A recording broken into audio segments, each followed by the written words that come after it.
श्री विष्णु पुराण प्रथमोऽध्यायः। प्राचीन युग की गाथा है कि श्री सूत जी जब श्री हरि विष्णु पुराण की महिमा का बखान अपने शिष्यों के समक्ष शौनकादिकों के समक्ष करने लगे तो उन्होंने प्रारंभ में अपने शिष्यों को बताया कि श्री हरि विष्णु पुराण सुनने के लिए एक बार मैत्रेय जी ने मुनिवर पाराशर जी को प्रणाम कर अनुरागपूर्ण लहजे में कहा कि मैंने आपके प्रताप से ही आपके दिए हुए ज्ञान, संपूर्ण वेद वेदांग और समस्त धर्म शास्त्रों का विधिपूर्वक अध्ययन मनन करने का प्रयास किया है और मैं अपने इस प्रयास में सफल भी रहा हूँ। आप मुझे सारे धर्म ग्रंथों, सारे शास्त्रों एवं संपूर्ण वेद वेदांगों का ज्ञान तो दे ही चुके हैं, लेकिन मेरी आपसे एक विनती और है कि मैं आपके श्रीमुख से यह जानने की तीव्र इच्छा रखता हूँ कि इस संसार की सर्वप्रथम उत्पत्ति कब हुई। मेरी आपसे हाथ जोड़कर विनती है कि आप मुझे इस विषय में भी ज्ञान प्रदान करें और साथ ही मुझे इस बात का भी ज्ञान देने की कृपा करें कि आगे भी इस संसार की उत्पत्ति कैसे होगी, यह संपूर्ण चराचर किससे उत्पन्न हुआ है, यह सब अब से पहले किस में लीन था और दूसरे कल्प के आरंभ में आगे किस में लीन होगा। हे मुनि श्रेष्ठ, इन सब के अतिरिक्त मैं आपसे आकाश आदि भूतों का परिमाण, पर्वत, समुद्र, देवता आदि के संबंध में पूर्ण विवरण सहित ज्ञान लाभ पाना चाहता हूँ। मैं आपसे सूर्य आदि का परिमाण तथा पृथ्वी का अधिष्ठान, उनका आधार, देवताओं के वश बार बार आने वाले मनवंतर के संबंध में भी ज्ञान पाना चाहता हूँ।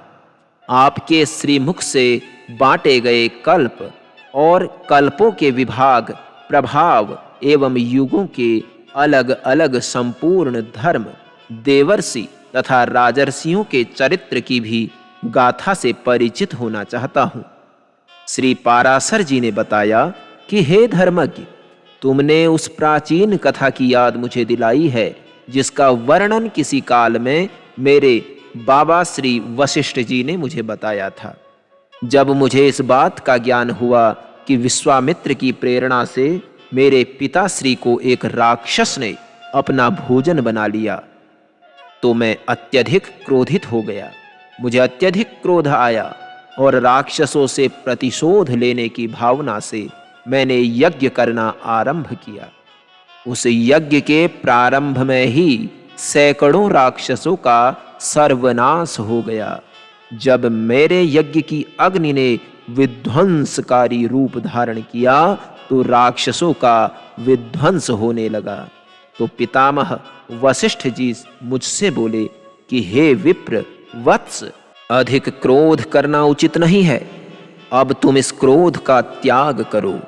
राक्षसों का इसमें कोई दोष नहीं। तुम्हारे पिता के भाग्य में यही लिखा था। ये तो विधि का विधान था। इसमें तुम क्यों क्रोधित होते हो वत्स? गुस्सा तो मूर्खों का आभूषण है। यह मूर्खों को ही शोभा देता है, ज्ञानवान को यह शोभा नहीं देता। अतः इस क्रोध का त्याग करो। तुम खुद ही सोचो वत्स, कौन किसे मार सकता है? हर मनुष्य को अपने कर्मों का फल तो भुगतना ही पड़ता है, चाहे माध्यम कोई भी बने, यह बात दूसरी है। हे वत्स, तुम इन राक्षसों का नाश कर रहे हो। वास्तव में यह बेचारे तो निर्दोष हैं। अतः इनका नाश मत करो। इनको नष्ट करने से कोई लाभ नहीं होगा। तुम अपने यज्ञ को तुरंत समाप्त कर दो, क्योंकि साधु की प्रवृत्ति तो क्षमा करना है, ना कि क्रोध करना।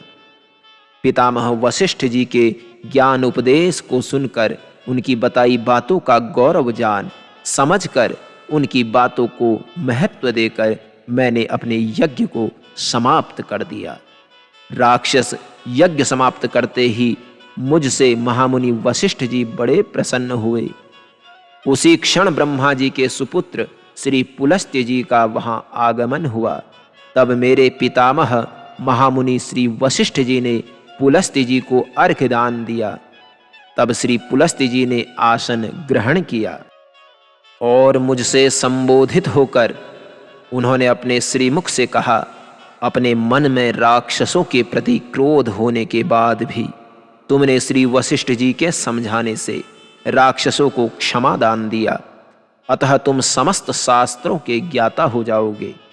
अत्यंत क्रोधित होने के बाद भी तुमने मेरी संतानों का सर्वनाश नहीं किया, अतः मैं तुमसे प्रसन्न हूँ और तुम्हें वरदान देता हूँ कि तुम पुराण संहिता के रचयिता बनोगे, अर्थात तुम्हारे द्वारा पुराण संहिता का उदय होगा, उसकी रचना होगी और तुम प्रभु के यथार्थ रूप को पहचानोगे।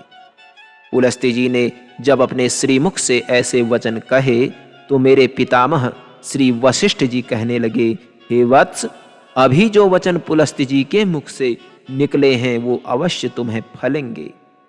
हे मैत्रेय, तुम्हारे यह प्रश्न करने से पूर्व काल में श्री वशिष्ठ जी और श्री पुलस्त्य जी ने जो कहा था वो सब मुझे स्मरण हो आया, अतः मैं तुमको पूरी पुराण संहिता सुनाता हूँ, ध्यानपूर्वक सुनो।